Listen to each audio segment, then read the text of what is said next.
there's something important about this bit of a tale that I've been telling in recent times, because it's all been brought to mind. There's two things that have brought it all to mind, and that be that those exposes that SSRIs don't do what they're supposed to do, or anything other than cause side effects, turn your gut to custard. But then there's the other thing as to where, okay, so these are placebos, so the people who take them, they get tricked. So we're talking about magical thinking. These are placebos. So you know that the medication is working when someone comes in and says, yes, I feel better. And it's, well, you shouldn't do, but you do. So therefore a placebo works. So we've actually weaponized your mental illness. And not what you came in with, not what you're complaining of, and not your symptoms. No, you've got a gullibility about you. You're likely a codependent. You're likely on the spectrum of cluster B personality disorder, and we put the magic pills in you and you convince yourself.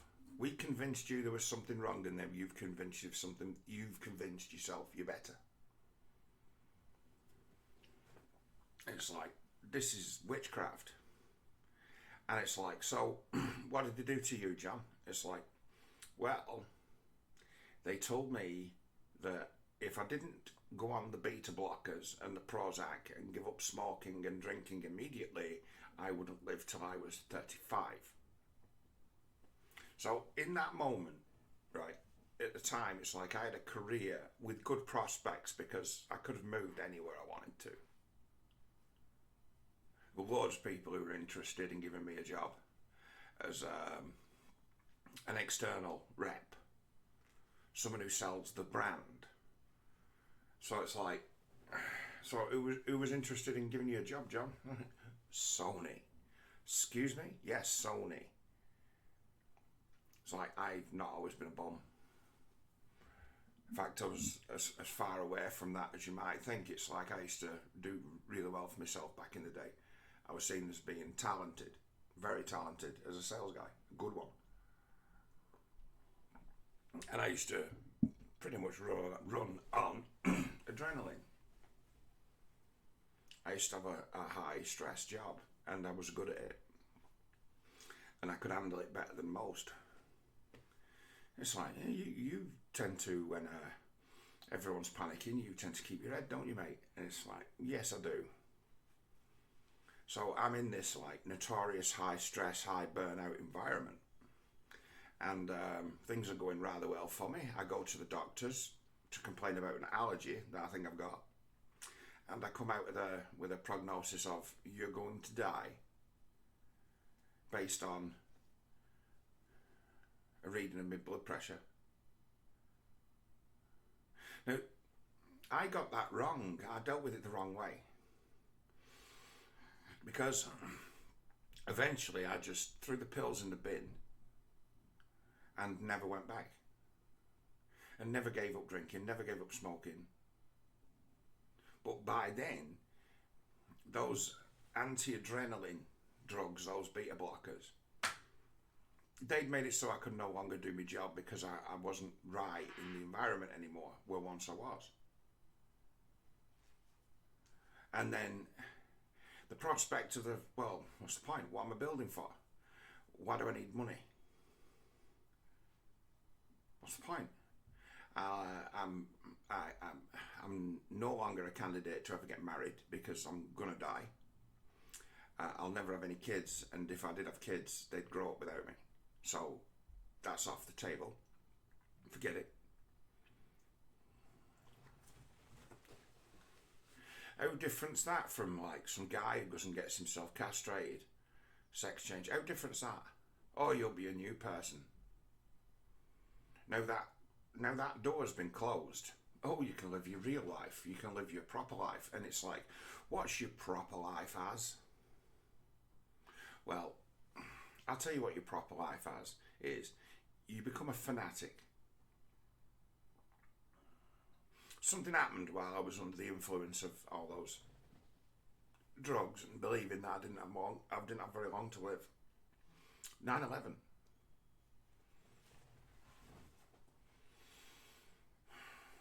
And it's like, oh well, I'm dying, and it looks like the rest of the world might just be coming with me. So it's like, I have a funny thing as well where a lot of my memory of what happened before 9/11 gone, and I put it down to 9/11 not due to the fact that I was on mind-altering drugs. I blame that. I say, well, it must have traumatized me. No, it didn't. You were on mind-altering drugs. Your memory's all over the place. Because as far as I go, where memory goes, it's like memory's kind of marked, like written, like it's a groove in a record, and it's like you only remember things in life if they are significant or if they garner a strong emotional reaction, like the movie you remember and the one you don't. So, oh yeah, memorable. You have memorable moments. That being a word, memorable. If it's not memorable, you don't remember it. So someone like me can look back and say, it's like the last 20 years have just flown by. And that'd be because it's not been particularly memorable. The things that stick in my mind are all the bloody near-death experiences I had driving. You can't get rid of them. They stay with you forever.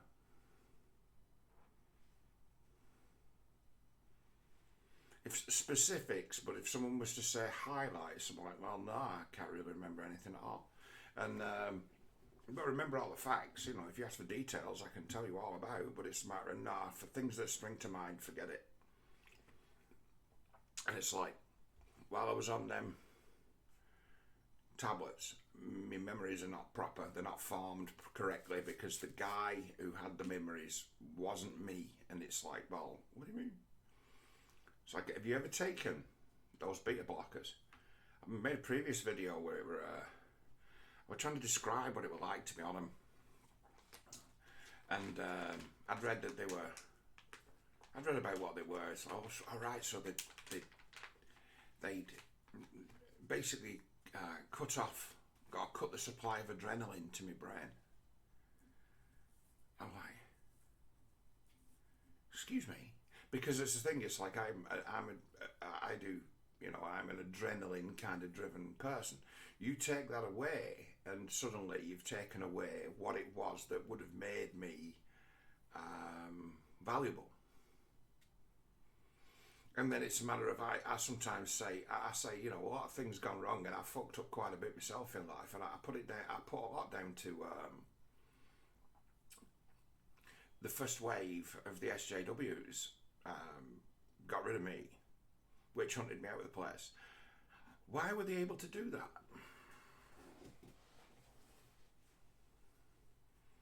Well, you see, it's their word against my word, and I've just been diagnosed as having a congenital heart defect that's got all kinds of side effects, and I've just been put on beta blockers and Prozac. So how well does my word stand, and how good am I going to be at defending myself? Robbed of adrenaline. So it's like, I've gone down like a lamb to the slaughter when I've actually been faced with it. It's like, I remember what happened, I remember every detail of it, I remember what it felt like, I remember, it's like, you bastards.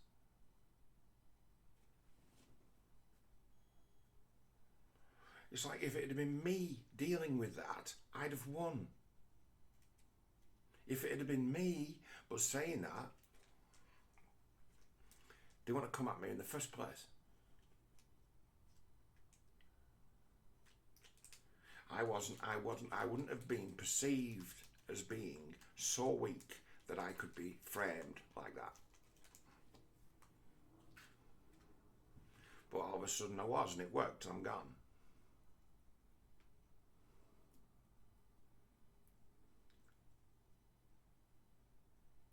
Like, so I've basically blamed the pills, because that's, yeah, you've been stitched with magic pills. Magic pills work in many different ways. So I've blamed the pills and never really thought about how were you so able to be tricked? And then how did that being tricked have a cascade effect that made you give up wanting to live, or give up, basically robbed you of all the meaning, took away everything in life that you might aspire to do. I mean, I sold my house, came living here, and then the thing seals itself off with a joke. They told me I would die, and it'd be funny. And it's like, no, they exploited something that was already there, and you haven't addressed it. Years later, I got to address that. Years later, I got to address that. And it's like, I had no business being in that office, no business being in that place, no business being anywhere near any of them. I went to the doctors to get checked out for a weird growth under my arm, and came out told I've got, like, I could literally die any moment from a heart attack or a stroke. And then to years find out that there's absolutely nothing wrong with my blood pressure, heart rate. It's within normal parameters.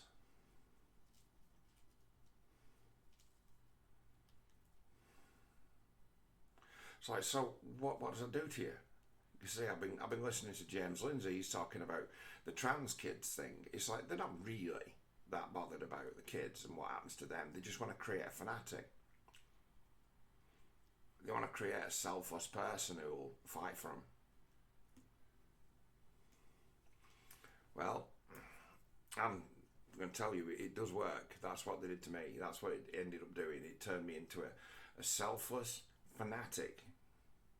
So there was no me anymore. So suddenly I've got no needs. It doesn't matter that I'm wearing it. This is a new t-shirt, but it really doesn't matter if I've got a 20-year-old t-shirt on, because I'm dying. It doesn't matter that well, what's the point? So it's like, what's the point going out buying a new suit to get dressed up when you might only wear it once? What's the point of going out buying yourself a new pair of shoes when you might only wear it once? What's the point of keeping yourself in shape when the training you need to do to keep in shape could kill you any moment?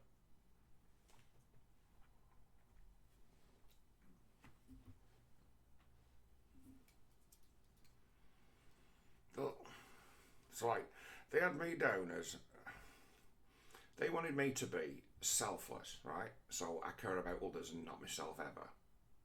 And there's no me, right? And then on top of that, it's like, you know, you'd make a great bone marrow donor. You'd make a good blood donor.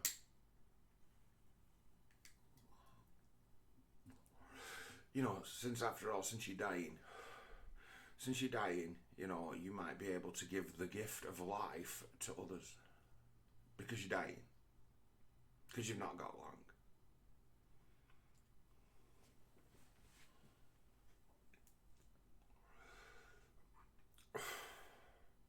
You say, magic carrot.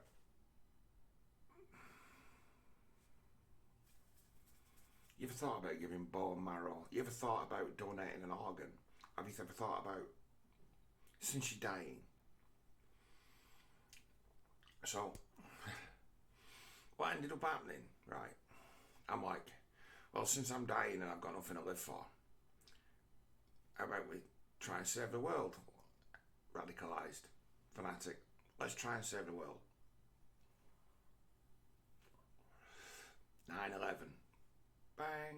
Climate change. Bang.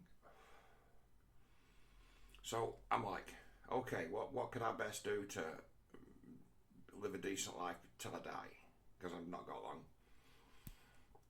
So I decided to look into these global concerns. Oh, well, I could become a climate change activist, help save the world. But unfortunately for me, I'd already been trained up as a sales guy, and I was a really good one. What's the secret of being a really good one? The secret.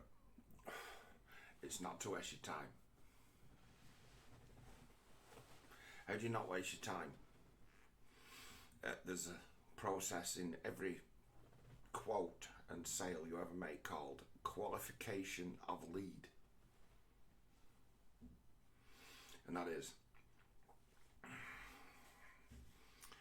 just how many of these do you need? What are you going to be using this for?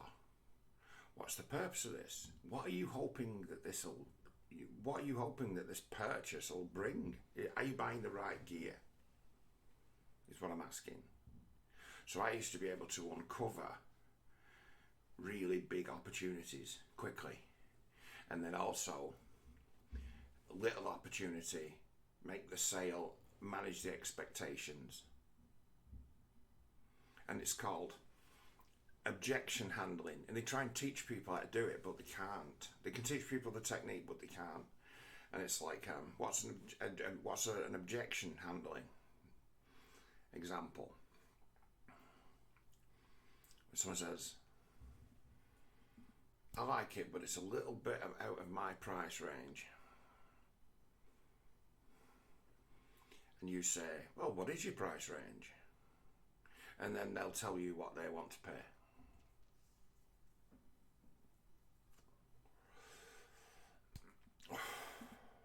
And there's always a little bit in there to do a deal. So all of a sudden, as soon as he says it's beyond my price range, that's actually a buying signal. You can just say to him, if it was in your price range, would you buy it now? Yes. Oh, well, it's suddenly in your price range. Congratulations. So it's like, I'm good at negotiating like that. And sometimes you get what's known as a valid objection. And the valid objection can be, I've already got one, and I've no interest in a new one. I'm like, okay. Hey, it was nice talking to you, though. Nice to meet you. Fascinating. Thanks. Cheers, mate. Gone. You're not wasting no more time on that one. There's such thing as a valid objection. And the valid objection, I understand from my profession, is the one valid objection completely destroys the theory or destroys the deal. One valid objection destroys the deal. I've got no money to pay for it. That's a valid objection. Well, you might want it, but you're not paying me, so buy. And this, it's like a destructive imaginary ability that separates the wheat from the chaff to qualify. So I've set about thinking, right, I'm going to save the world here. So I looks into this, right, I need to go and see if I can migrate into what could be seen as being a green industry or an environmentally friendly industry or something like that. So I started writing letters to companies saying, look, I'm dying. I don't know how long I've got left, but I'd appreciate, if I'm a professional, this and this. It's like, I'd like to do something meaningful before I die. Do you know how many responses I got? Oh, none. Send a copy of your CV. And you write a letter. And you're like, I'll come work for you. I'll work for you in public relations. I'll work for you in logistics. Anything like that. No, because it struck me as these people don't actually care. It's like I've decided I'm going to be one of these people who care a lot and give a fuck. I've made a conscious decision to join the do-gooders because I'm dying.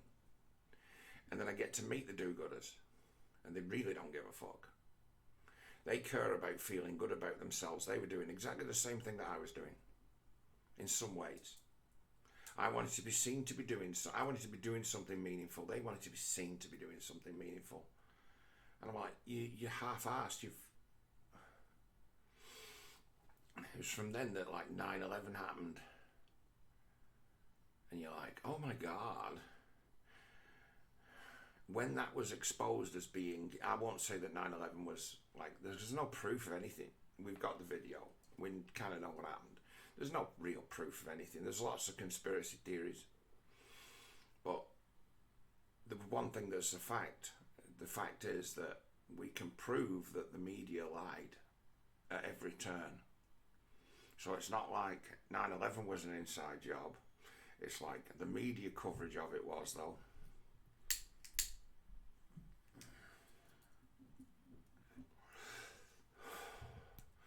became obsessed with that. What's really going on? And in that way became, in the end, a fanatic. I moved around trying to find, like, truly the most altruistic people to join them.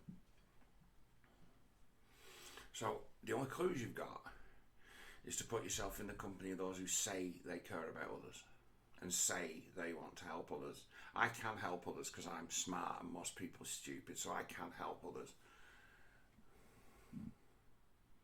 It's like, I don't like bullies either, and some people can't look after themselves, and it'd be a matter of, oh, I can help you with that as well.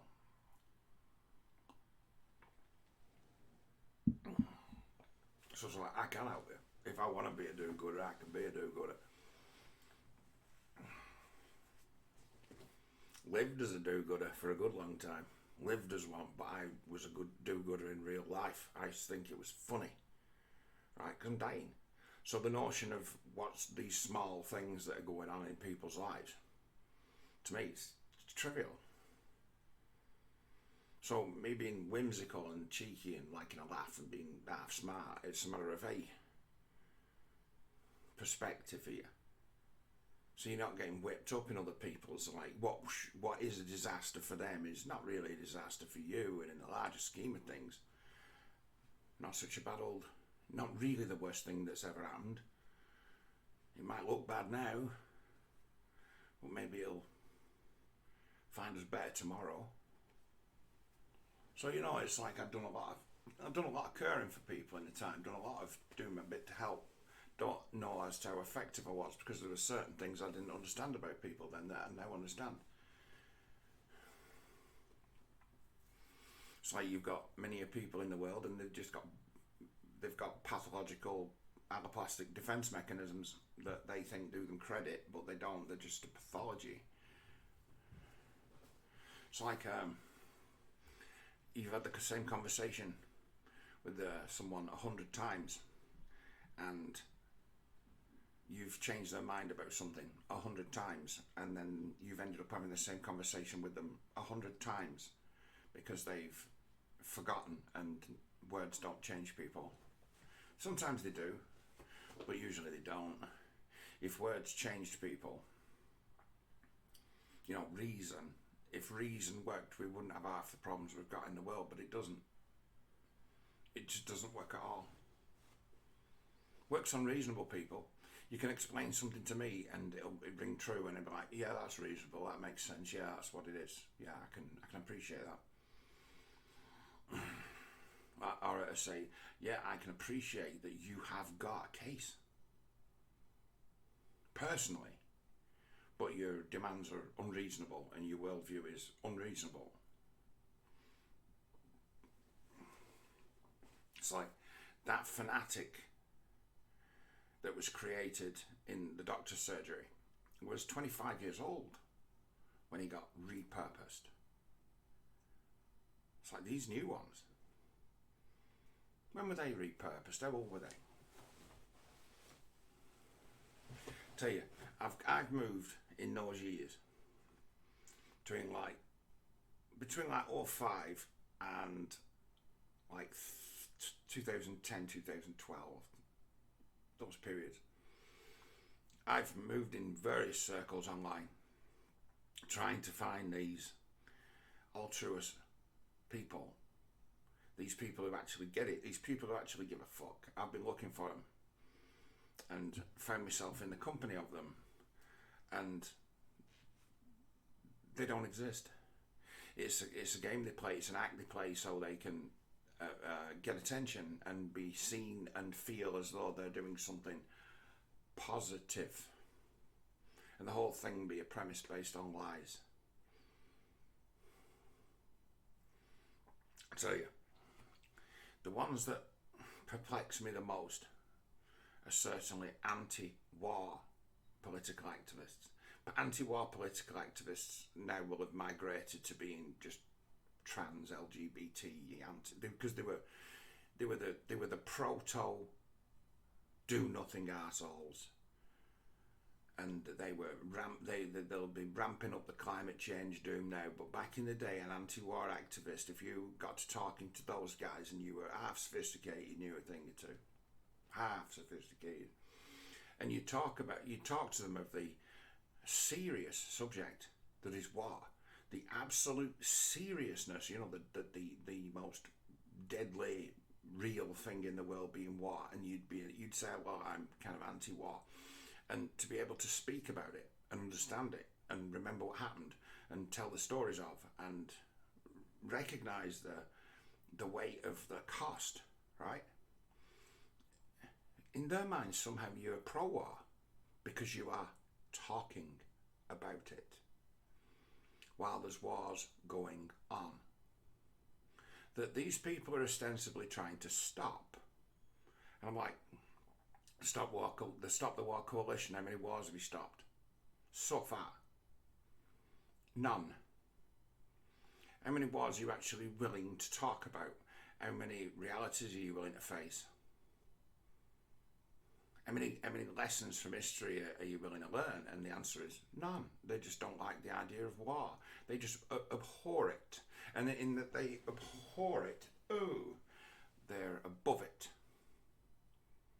And that's what they do. That's what an anti-war activist is. Oh, I'm above violence. And it'd be a matter of, there's absolutely no justification for violence. And my position is, yeah, there is. There's always a justification for violence. Someone just has to make one and strike a blow. And then deal with it. Never solves anything. I'm like, you'd be surprised. It's like, it never solves anything, but it's dished out in the world as like the number one remedy. Force. What's happened is, right, people who think like that, who are avoidant, they won't address the topics that they're claiming to be representing. It's like your LGBT activist. He's not going to talk real about the struggles of gay people. It's like you get a fairer crack of the whip from me than them.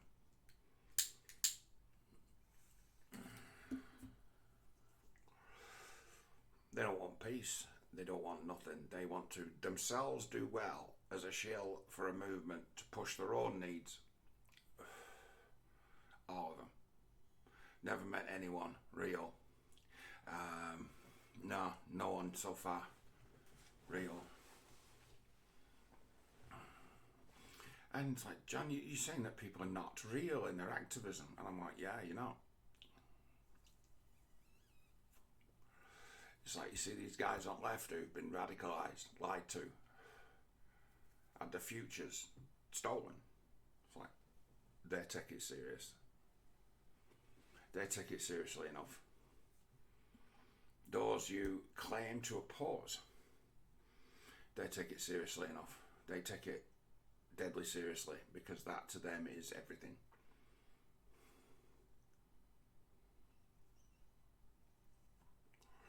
It's like you guys out there, there's things where people, someone tried to get a rise out of me. There's a few people trying to get a rise out of me recently who are like local. You know, because I put quite a bit out, and there's people been friends with me on Facebook and then unfriended me over something I've said that could be seen as insensitive. So I'm like, okay. And someone put this meme up of rule number 1 of marriage: always take the blame. And it'd be a funny meme. And I just put I never stood for that. Just put, nah. I never stood for that. True. And it'd be a funny one because they're all like married guys and I'm single and they know I'm single and I'm like, I never stood for that. And then you get the text box. And someone you've not spoken to for 20 years who follows you on Facebook kind of let it be known he thinks you failed utterly at everything and you're a fucking loser because he's got debt, right? And loads of kids that are out of control that he pretends that he's, somehow a father figure to. You don't know nothing. You ain't got no kids. And I love that. I've been getting that thrown at me for so long, that you don't know anything because you don't have kids. People say that to you. I'm like, no. You don't know anything because you've got them. It's like, this is a double-edged sword. This is a coin with two heads. It's like, you live in fairy future cuckoo land where me spending so many years believing that I wasn't going to live very long anyway completely eliminated the notions of ever having children or a wife. So I don't regret it. Something I have in common with that writer that I spoke of before, Straczynski. He was so mindful of the dysfunction in his family at a young age. He was so sure because people know they've been fucked with. Jesus, like, go and talk to any 18, 19-year-old and they'll tell you tales as to where they've been fucked with, and they know they've been fucked with. It's like dogs know they've been abused. Seriously, dogs know they're being abused. So him at 21, having escaped from his family and then fallen into the hands of a fucking cult. Had a vasectomy at 21, saying, look, I ain't spreading my father's bastard seed. He ain't ever having no grandkids. I'm not giving that man a hold over me. I'm going to have to face questions in my lifetime as to say, why don't we see Granddad? He brought us all those lovely presents, understanding that as a grandparent he'd be a groomer, and just cruel. Pulling the rug, thinking it's funny, playing gotcha with kids. Psycho.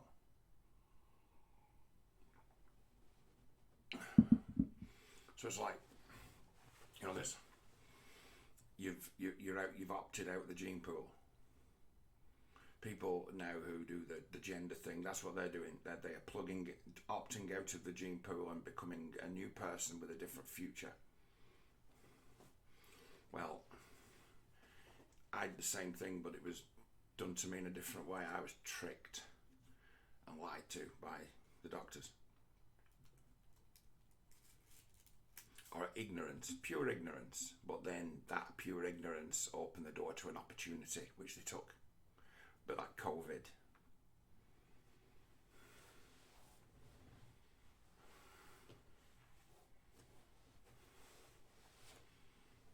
So I put it to these lot, you're like, oh, I'll fight because I'll fight you, you evil enemy, for the sake of the future of my children. And it'd be, okay, right, see how this works.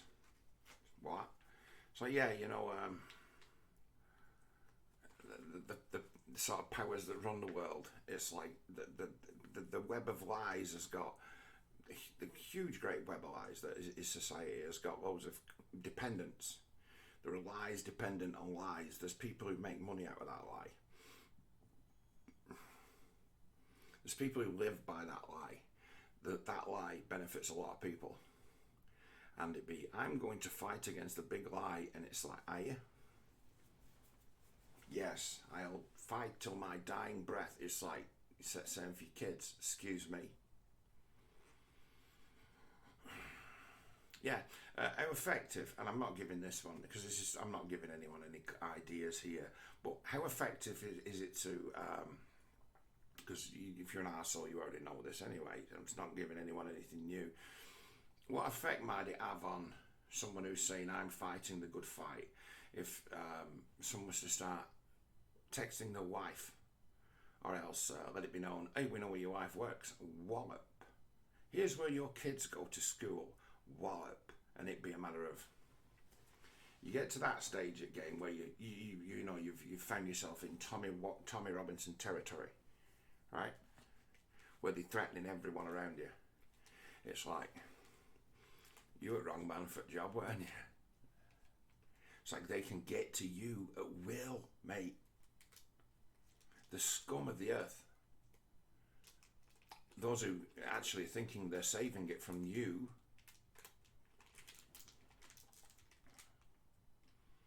like they will threaten, and if given an opportunity, they will try and get to your kids. So it's like, to my mind, it's an unwinnable, and the only answer to it is not to have any kids. It's like, if you want to fight them, don't have kids. What? Yeah. I think there's a big reason as to why those effective members of the clergy once upon a time used to keep a lid on it, and they used to understand why.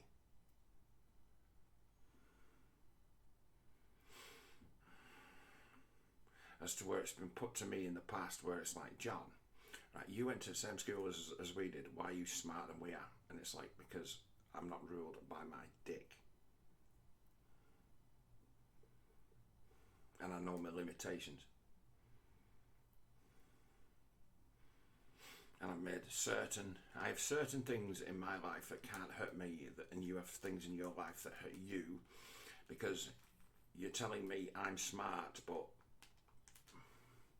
most often when I get to hearing you talk and drink, you're always lamenting about the fact you never see your kids. And I used to be super into mythology back then, you know, and I'm like, hey, fucking hell, this is Odin, this. What? Yeah, he's never with his kids, but he's talking about them a lot. They're legendary. It's like Thor and Loki. It's like, am I talking to Odin? What price has this man paid for his wisdom? And it be, well, he don't get to see his kids, does he? That's the price of his wisdom. That's the depth of his pain. That's what's on his tongue. That's what he's talking about. It's like shit. It's like, away these guys up and, oh yeah, we need to go up against them. I'm like, no, you need to look after. You need to defend first, and you need to get yourself in order. You need to defend first to get possession. You need to defend.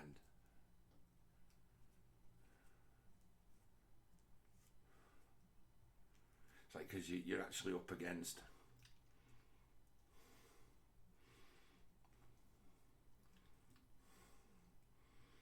the human spirit. You're up against, it's where it's so obvious to everyone these days that the personality disorders are. I was one of the first people to talk about it. I'll say that. I was like, do you not get it that so many people behave in exactly the same way given to any same given situation, as to where, isn't there a stage as to where this becomes predictable? Predictable, another word for pathological. It's like, you guys are being played like puppets daily, and you're ineffectual, and you're going to lose because you don't understand what you're up against, and you're not willing to sacrifice.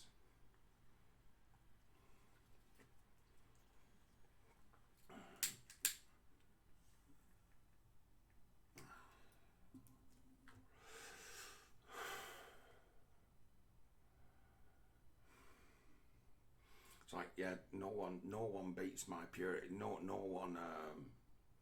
I don't think anyone can match my purity standards for being capable of fighting evil who isn't single.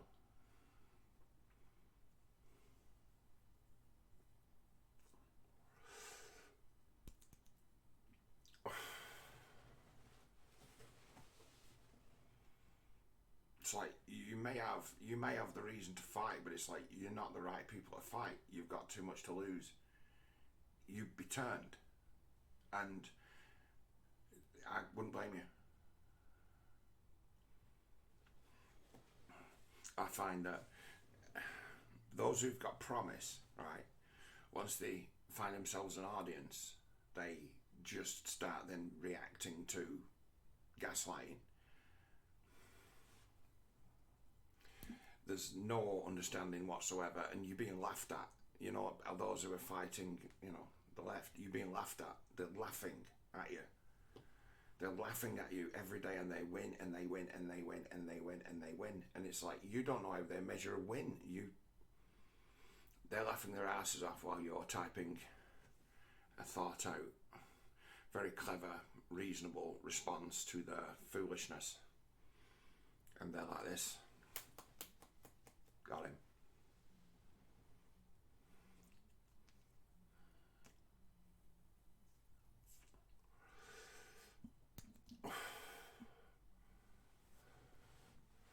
It's like the fucking troll bait. It's like there's something about these folks who organise on the right, the conservatives. They're as easy to troll as the left, although they're not. They don't punish us in the same way.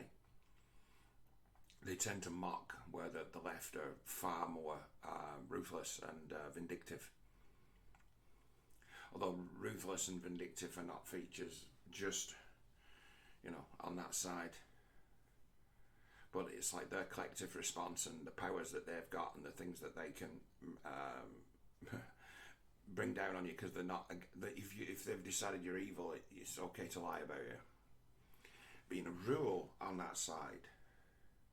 Did you not know that? It's a common thing amongst the New Age. We are the magical, light-working, spell-working magicians of the good side. They run with that. That if you've decided that someone is evil and should be targeted for attack, it is okay to lie about them. And we call it magic. It's funny to lie about them. They laugh about it. They'll just come up with anything, say anything about you, and they'll laugh. And because they're all laughing at the caricature in their head that you are to them. You think you're clever, do you? It doesn't matter how clever you are, you can have the rug pulled, you can be tricked, you can be lulled with sympathy, you can be tricked with opportunity. Likes of me can be tricked by just paying me. You could use the thing that's used to trick me the most is promises of wealth or money. That's what's used to trick me the most. Still works. Works on an incredible number of people on the internet, that one. And it's like you miss that too. It's like you don't realise how easy you've made it so you can be tricked. Anyone can get next to you if they're willing to pay to be in your company. If you're a YouTuber who's looking for sponsorship or else donation, it's like a charity. You are a charity. So you're a charity case. It's like if you're not offering any services. I offer services, that's the difference. I'll give you that. I offer services. You want to talk to me, I offer services. That's why I charge people. Strangers want to talk to me, I'll talk to anyone, but I'll charge you. And I'll charge you as agreed. Danger money. What? Yeah. Because I'll listen to your fucking stories. I get it. But it's like otherwise. People in the world I know are in trouble because the nature of the business of the internet has made it so anyone has been able to get next to them by paying them money.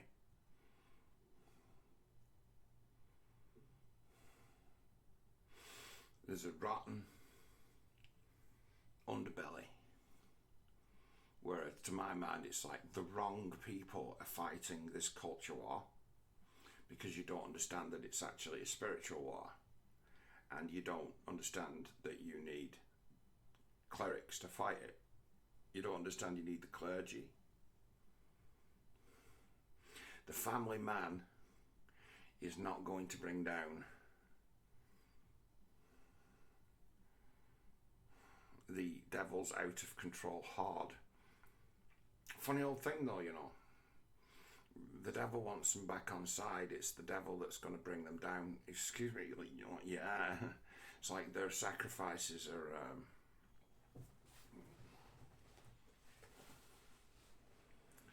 getting to be a little bit, what's the word?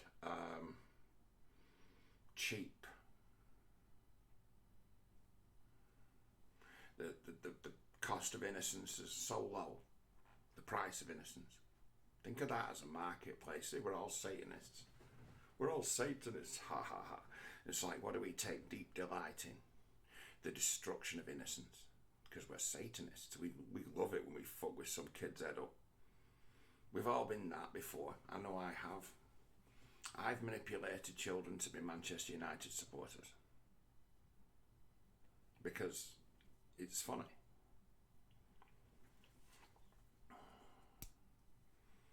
But a destruction of innocence taught the kid a trick, tricked him with shame to be a Manchester United supporter.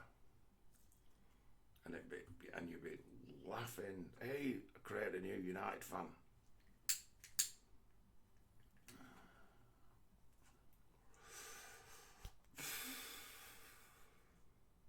It's like, as long as there's kids around, right, you can have gullible people in the world. As long as there's youth. There's one born every minute. And it's a matter of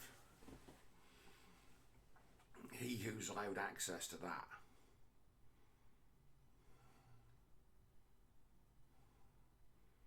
A lot of them just don't appreciate it. Will treat kids like adults and talk to them like they're adults, and kids just like, And then suddenly you've got like precocious kids, and they'll say, oh, these kids are so talented. It's like, no, they're learning concepts and words that they don't understand, and then mouthing off.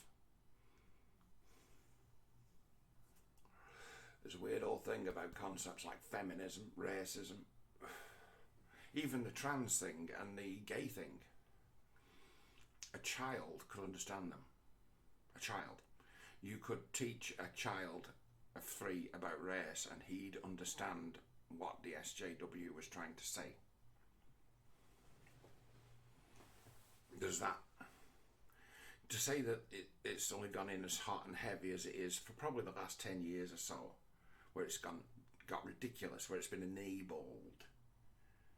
Laws have changed that have enabled it. When did this happen, John? Oh, well, I was in the game when that happened. Yeah, there was quiet pieces of legislation. Guild. Old laws rewritten. The encouragement of sort of gay behaviour in this country was illegal. And then the Labour Party, back in like 2000, quietly shoved it out the side door. Made it legal for people to groom kids with gender ideology. Made it legal. Because that gay theory, you know, as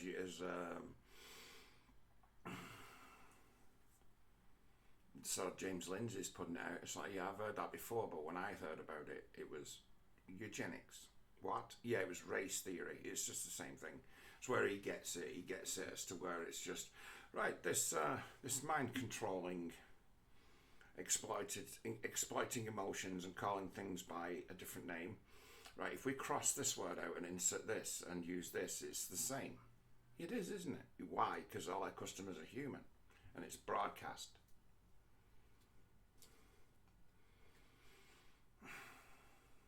So it's like, did a lot of study on the old eugenics, you know, down the road that the, someone like Ike and then Jones, people like that, so all these elites, they're obsessed with eugenics, they'd say. Not actually addressed, not smart enough to address that it's actually just an underpinning of Marxism that's being like recycled and recycled and recycled. And then you got to recognise he gets the sort of Lindsay, but he misses something. And that is, well, if Marx learned any trickery, you know, to pull the wool and call things by the wrong name and look at the wrong indices to understand the world. It's like, where might he have learned that from? And I'm like, Jesuits. Like, what? Yeah. like I track that thinking back a different way as to how it's been weaponized, and it's been a weapon of religion. This whole thing is a weapon of religion that's been perverted. But when religion had been, they used to be very reliant on the fact that people couldn't read or fucking write, and in some parts of the world, your local priest or church leader has a pretty similar power to the like of the mob boss or else the fucking Indian chief.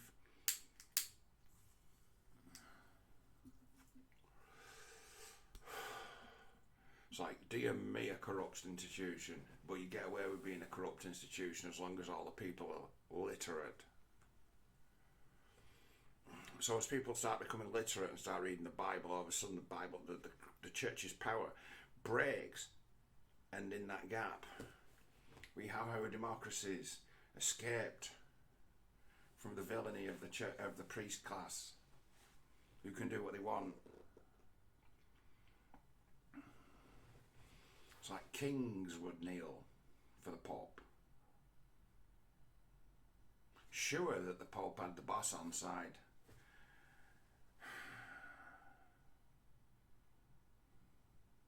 Take it on faith. But take it on faith that he could send killers to deal with you if you crossed him, the Pope. Send killers.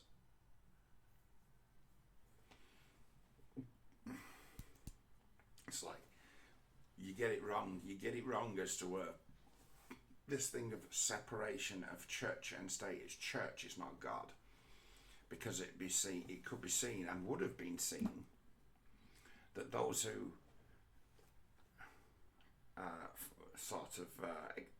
moved in that schism were doing God's work. Socialism is a subversion of the old church system. New priests and new words, because unfortunately it's like within the Bible and Christianity the words of destruction and salvation are also in there. They don't want that. They want rid of that but keep all the rest of it.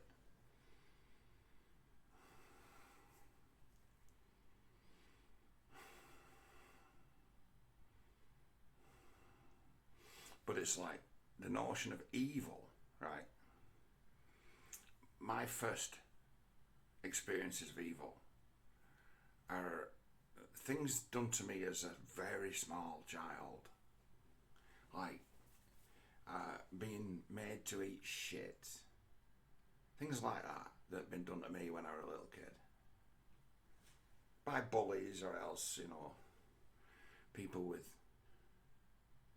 power. And it's like, I remember what shit tastes like. I don't have to ever eat shit again. I know what it tastes like. And it's like, why? It's like, because when I was about a 3-year-old, I was forced to eat it. So I know what it tastes like. So I don't need to eat shit again.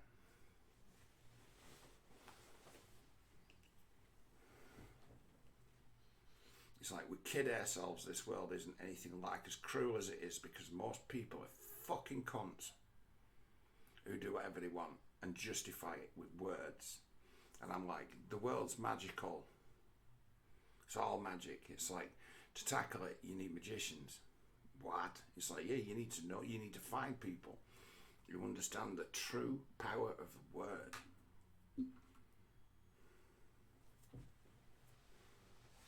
As they're trying to get towards the logos. And it's like, that applies to everyone,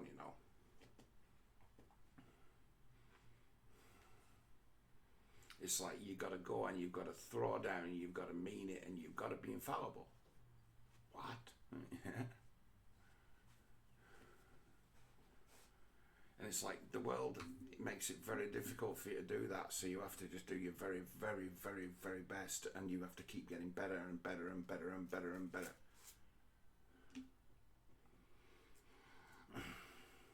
You see, that's the thing. People they'll talk about meaning, and I would as well. I'd say, yeah, if you've got a life, if you can pursue a life with meaning, yeah, that's the best result. But it's a matter of, well, you see, I had the life of meaning snuffed out. Dead. Snuffed out. over 20 years ago.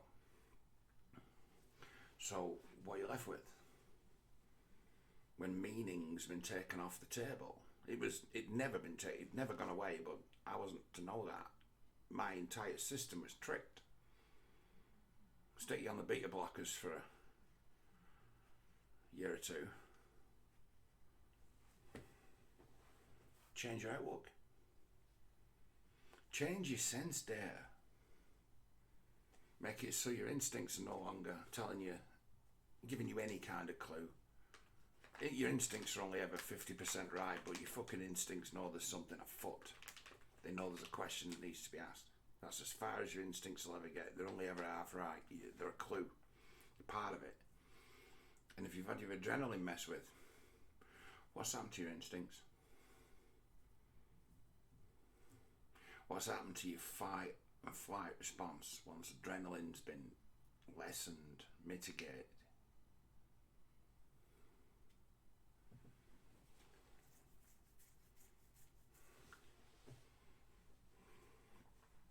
A pure, simple signal got sent to my soul or to the man upstairs, nature, the devil, God, whatever you want to call it. That, oh, this guy's sacrificed it.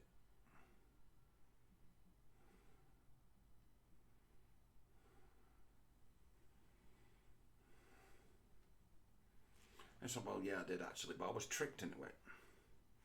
But it doesn't matter. It works both ways, doesn't it? It's a blessing.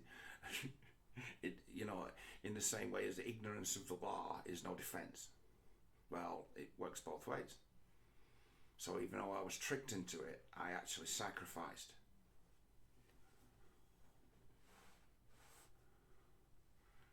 It's like, isn't that a fucking fun way of looking at it? You were tricked into sacrifice, but it's no less a sacrifice. It's like, you may have got the whole thing wrong. I understood in the end that I had it the wrong way around. I didn't understand the nature of the rules well enough. So I was at odds with God, even though I was like God's number one son. I was still at odds with him. And it's like, we're going to have to teach this one a lesson. So the incident that was supposed to happen sometime in my early 30s happened when I was about 37. And I had either a stroke, a seizure, or a heart attack, and landed flat on Dave Ellis's bathroom floor.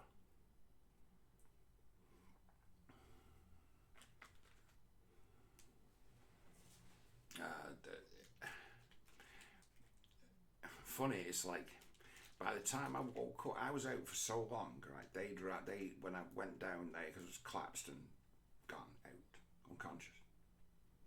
And they fucked them because it's like, you weren't asleep, it's like you dead. It's like you dead with you breathing.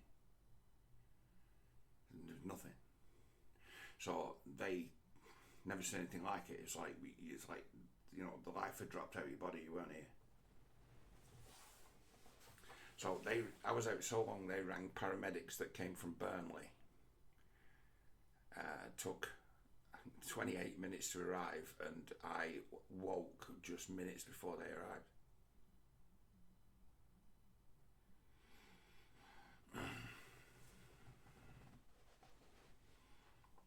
And then it's like, things got worse then, because it was like, right, you must be in shock. We need to get some fluids in you. And I'm like, just make me a cup of coffee, I'll be alright. Like, no, everyone knows you're supposed to drink tea. I'm like, no, I don't drink tea. I said, why? It's because it makes me projectile vomit. Excuse me? So yes, when I was a kid, someone thought it was funny to play a game where they blindfold you, put something in your mouth, and you have to guess what it is, right? which is a fucking creepy game, a creepy groomer fucking stalker game to play. And this adult thought it was funny to put tea leaves in my mouth. And it never been as traumatized as that, being blindfolded and someone putting tea leaves in my mouth. So it's like, since then, tea, right, to be drinking it in the way that you sort of drink coffee, as to where you sit and you imbibe, right?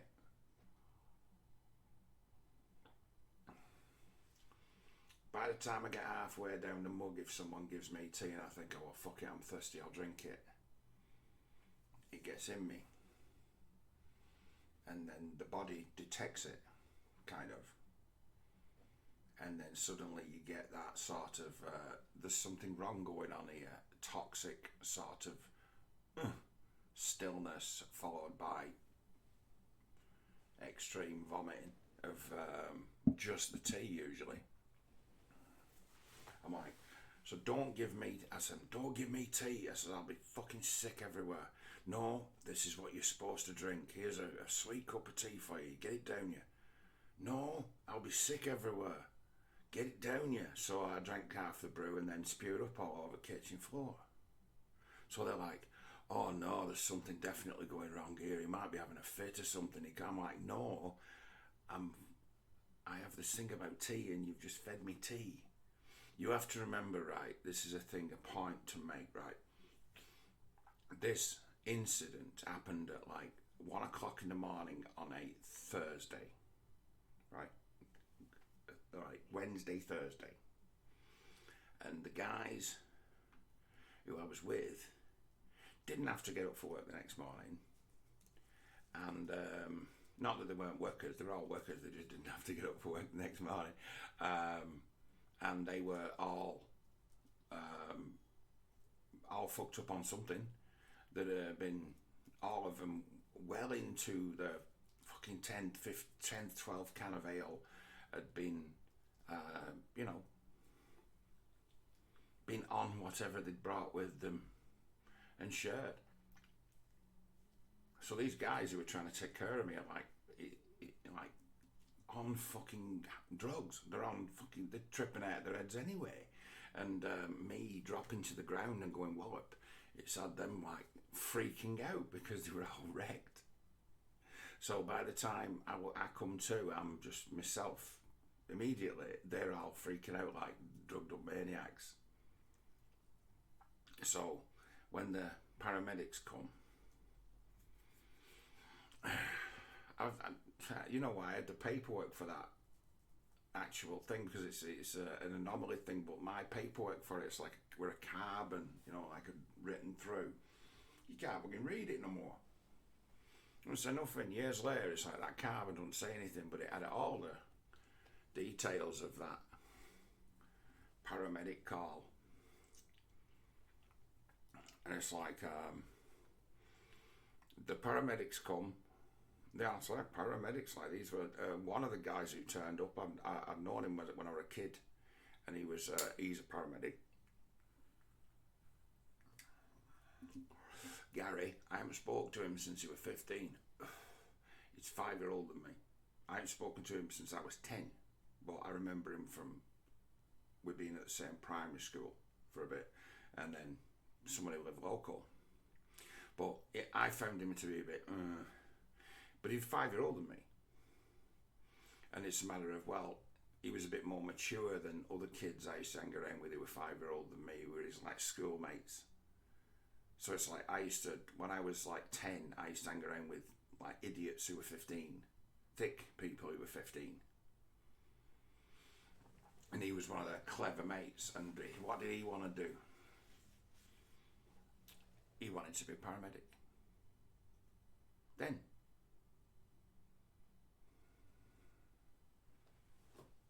There's only one thing he ever wanted to do, to my mind, and that was he wanted to be like an emergency doctor style guy. That's what he wanted to do. So when you've collapsed and Gary turns, you're like, oh fucking hell, I am in trouble, aren't I? The only time we ever see you is fucking cleaning someone up off the road, mate. And I'm like, Gary, And he gives you that look and say, yeah, I know you are. I know you know me. I know you think you know me from when we were kids. It's like, look at the fucking mess you are and look at how well I'm doing. Fucking super fucking paramedic, be a guy who's probably saved someone's life twice a day. Like that kind of, yeah, proper dedicated fucking full trip. So they takes all the readings they can take with the equipments they've got with them, and they're like, you're fine. There's nothing wrong with you.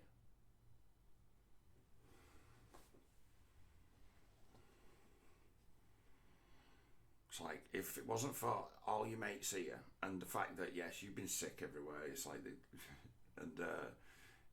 you've been lying in a puddle of piss, we wouldn't be able to tell that you'd actually been unconscious.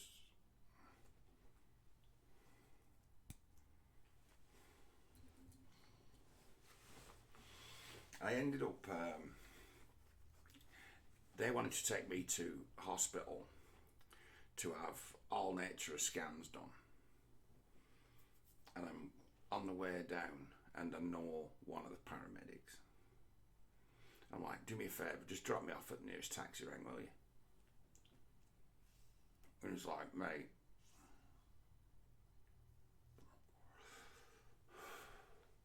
it's like, you've been unconscious for like 20 minutes. It's like, you seem fine. And you say you feel alright, but we can't take that chance. I'm like, well, put it this way, it's like, you can't take me prisoner, can you? No. I know me rights. Drop me off at the nearest taxi rank. It won't take you any far out your way. Just go straight down the way you're going. You wanted to take me to Oldham General Hospital. If you take me there, they'll tell you there's nothing wrong with me either. They'll say the same. But it's going to cost me a fucking tenner to get home tomorrow. At least. It's like, I can't be arsed with that. If you drop me off at bottom of here, it's only going to cost me £2.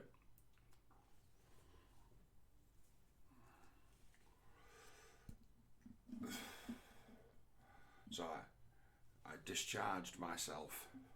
I said, have you got anything that I need to sign to discharge myself? He said, oh, no, there's no need. So I'll stop here and I'll just put it here that you've just jumped out. Which you have. It's like, I'm not gonna, you know, I'm not gonna let you jump out of a moving vehicle, more or less. Gone.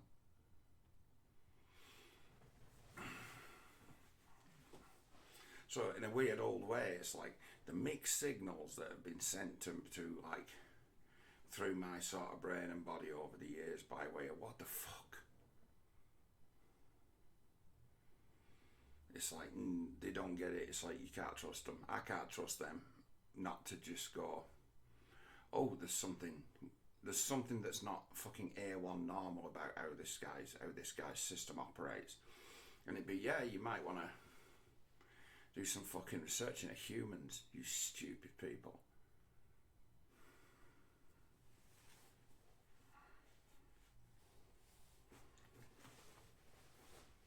It's like there are some of us that run at a slightly higher temperature and don't die. But yeah, that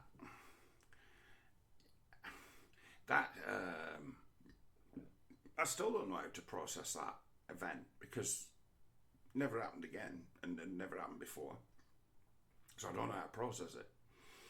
And the only thing I remember is voices. And when I was away, it's great.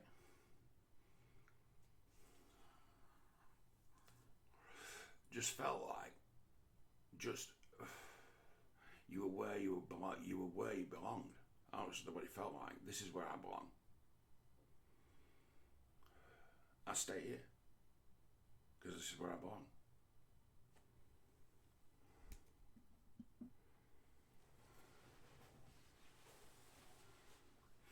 And I got this then screeching, brummy accented, kind voice say, we're giving you a heart attack because we need you for something else.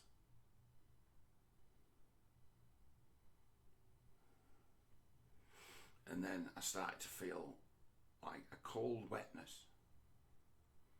And then it was then that they managed to wake me up. And I was lying on a kitchen floor in a puddle of piss. And I'd been out for 20 minutes.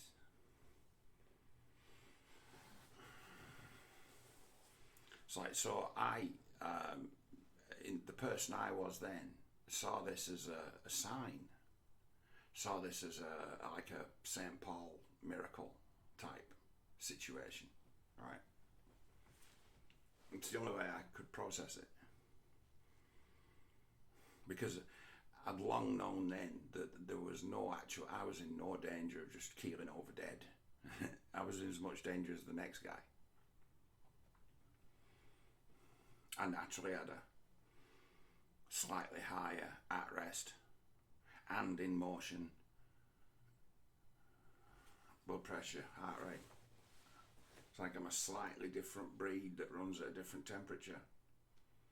And everyone's the same to them. They looked at my height and weight on the body mass index and called me clinically obese. It's like,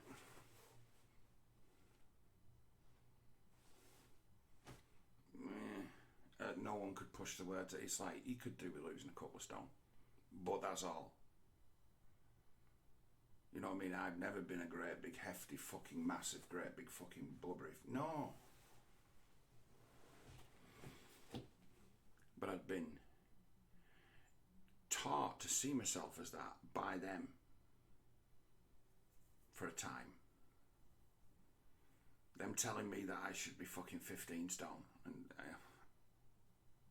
yeah, and you need to lose some weight.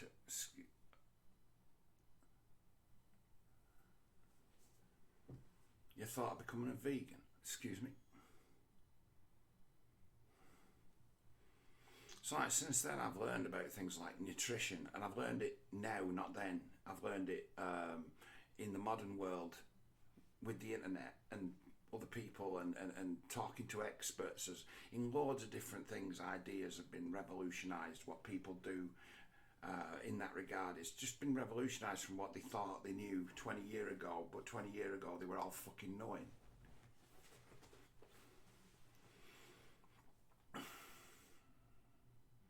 It's like those people, the mind readers, they're fucking witches, as far as I'm concerned. I look at the world like that now, and I've looked at it like that for an extreme amount of time. All the lying, all the projection, all the you've decided, therefore you know, and you're not even letting someone get to the end of their fucking sentence. And it'd be that, and it's like the second that people recognise that that's what it is, done. So you don't know fuck all. You think you know that you're a dangerous person.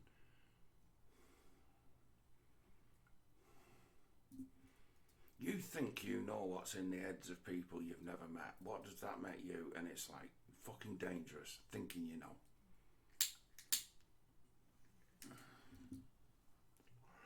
The most someone can know about humans on a large scale is what I know, which is based on pathology. What happens when this happens to someone at this level of, or this phase of development? What are the likely outcomes? What are the likely weaknesses? What does doing this create? So it's like, I know about dysgenics, eugenics.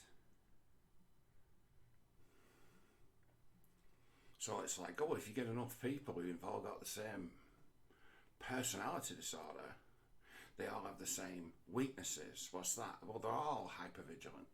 They're all magical thinkers. They're all black and white thinkers. They're all highly emotional. They're all, that's as much as you can know.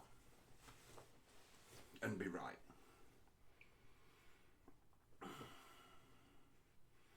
How do people end up that way? Well, there's many roads to hell. Almost as many as there are roads to Rome. And it's like every single one of these people, it may be a similar old story, but they've taken quite a similar route, because there's only so many people, the things that humans can do to each other. There's only so many ways of processing things like trauma.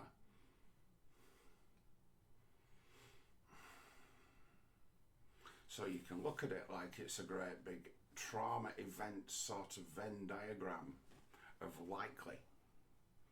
Well, if this didn't happen, that happened. And what might that tell you of someone? And it be the temperament,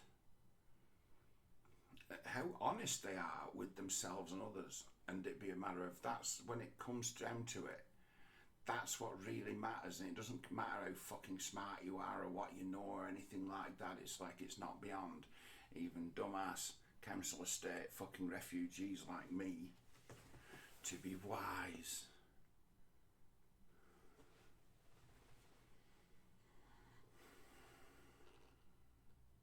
It's like the kids have been tricked by witches, much in the same way as I was.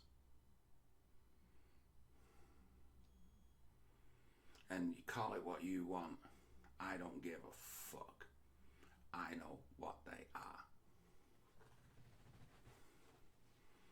And I think they know too, because they'd be cackling about that and be thinking it's funny even. Yeah. Managed to switch off another male chauvinist. He's not going to be pushing anyone around. Another toxic male gone.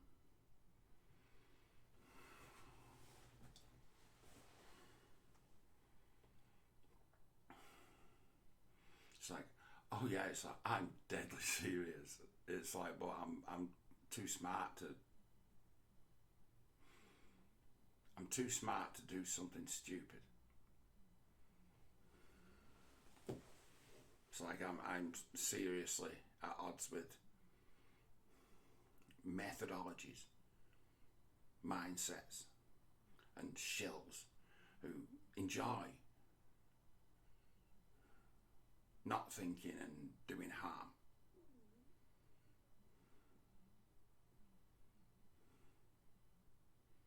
Oh well. Might be a matter of a hard day at work. Yeah, fucked up. Turns out I misdiagnosed a guy, and the medication and the brainwashing and assumptions we made have caused him to lose the will to live. And he's jettisoned his whole life to pursue some fucking cosmic bullshit. Yeah, I had a great day.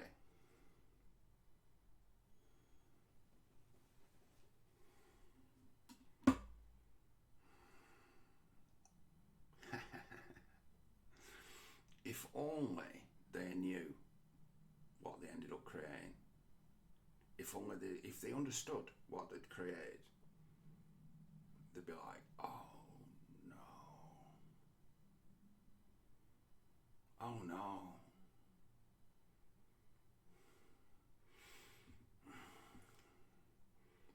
And it's time they found out. It's time they found out. It's might be time for people to find out about the dead man walking in Rochdale, who's been watching for a long time.